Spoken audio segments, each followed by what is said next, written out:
Recently, a few of us at the Abbey had the opportunity to meet with Venerable Master Xiantian, who is a Taiwanese senior monk who was visiting Portland for a while. And we made a special trip out to his house where he was living. And he's been ordained for 70 years. He's 88 years old. So he has been ordained since he was 18.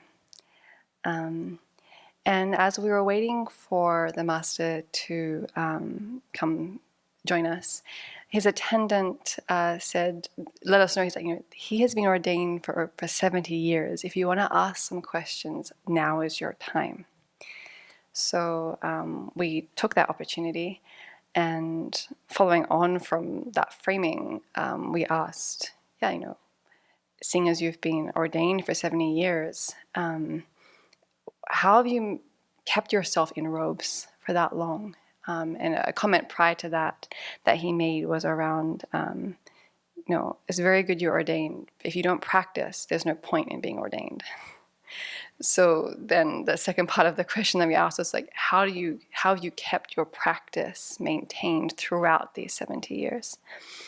And kind of answered the question in a roundabout, wavy way, but one of the things that he emphasized, and that Venerable Damsho shared in the morning motivation, was that it's so important to practice so that we can die with a happy mind, or die happily. And he shared the story of the young man who, young monk, I think, man or monk, I'm not sure, who was dying, and Master Xiantian asked him, like, do you need help? And the young man said, no, I can do this.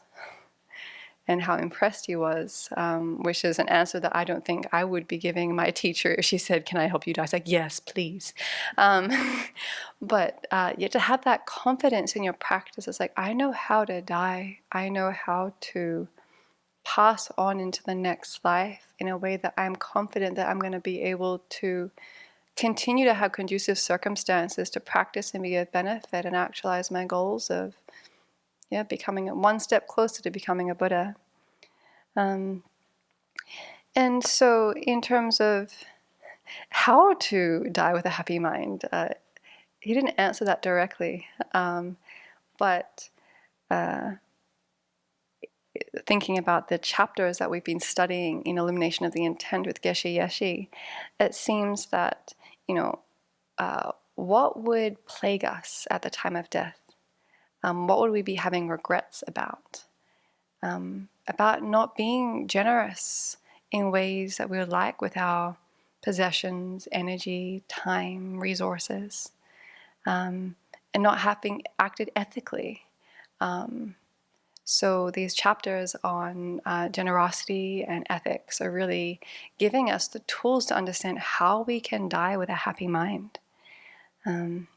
And then somewhere in the mix of things, Master Xiantian also said the most important thing is to generate bodhichitta, as part of how he stayed in robes for 70 years, and how he's maintained his practice. Is the most important thing is to generate bodhichitta. And this primarily involves countering that self-centered thought that puts ourselves first. And it's this self-centered thought that also holds us back from being generous, because we want our money, possessions, time, energy, resources for ourselves.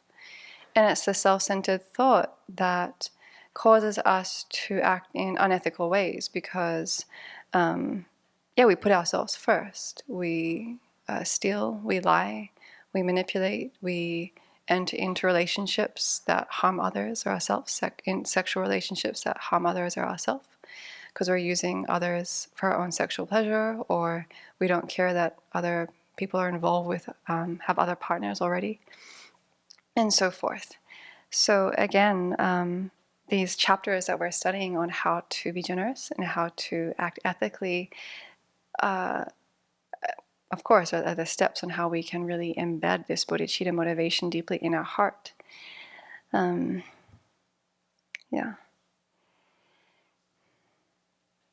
And this relates, again, to the verses that Venerable Chodron left off in Shantideva last week, talking about how When we become disillusioned with desire, then we can pursue solitude and, in conducive circumstances, ponder how to benefit others. And I find that image of someone in solitude walking through the forest, quietly contemplating, like using that space, not just for self-benefit, but to think, how can I walk through my day and be of benefit to others? That's the purpose of solitude, that conducive circumstances, so we can really think about, what can I give? How can I act to be of benefit? And this relates back to the 3 motivations that we contemplate, try and embody each morning and bring to mind throughout the day, in terms of, how can I not harm? And when I take the time to think about this more than just saying them, which is not as often as I'd like, but it's like I try and think, how throughout this day am I going to be triggered? May I be triggered? How might I be triggered? Knowing that I may be doing tasks or engaging with certain individuals that we might clash about certain things, or how can I prepare myself? How can I enter into these situations where I know I have a hard time keeping my arrogance or attachment or anger under control? How can I prepare myself, rehearsing the situation perhaps, so that I will be less likely to cause harm? And then, what opportunities do I have to be of benefit? How can I extend myself today to offer more than might be comfortable in terms of time or energy or care? How can I be the one that raises my hand and says, yes, I'll do that when something is asked for?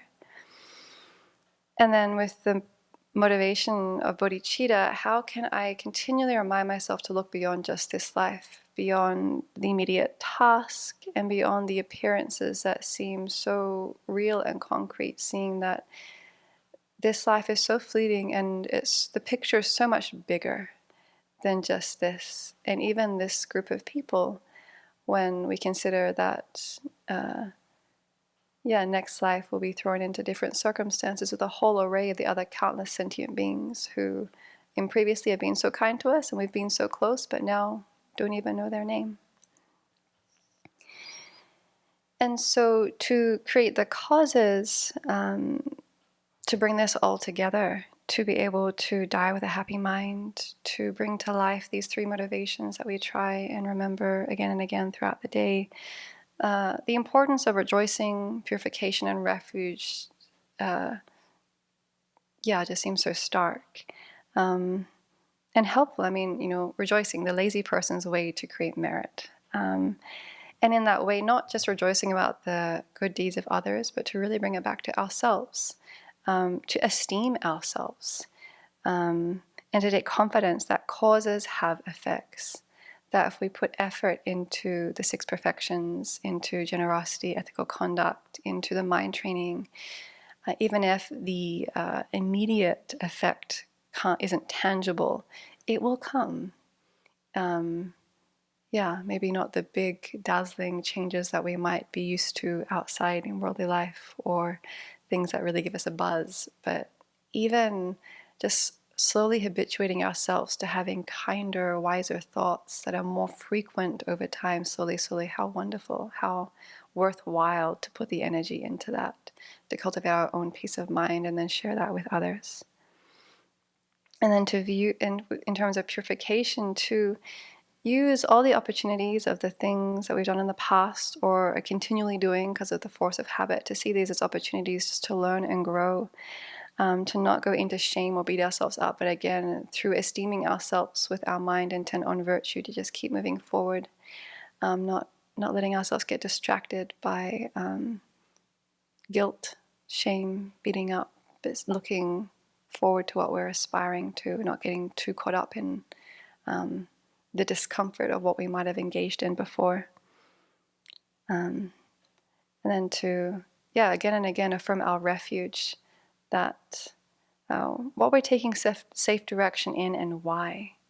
That it is not other ordinary beings under the control of afflictions and karma that we're seeking refuge in, our friends and family, or other acquaintances, our boss, or the career track, or these things that can sometimes get caught up in, again, just the appearances of this life, but to really see that there's such a vast, bigger picture of this idea that we can all transform into magnificence, completely abandon all faults, cultivate all good qualities, and that every sentient being that we lay our eyes on every day, and those other beings that we don't see but know exist, that Buddhahood for them is also possible. I think if we can come back to rejoicing, purification, our refuge, and these three motivations throughout the day, then it's possible to die with a happy mind. So may all practice to that end.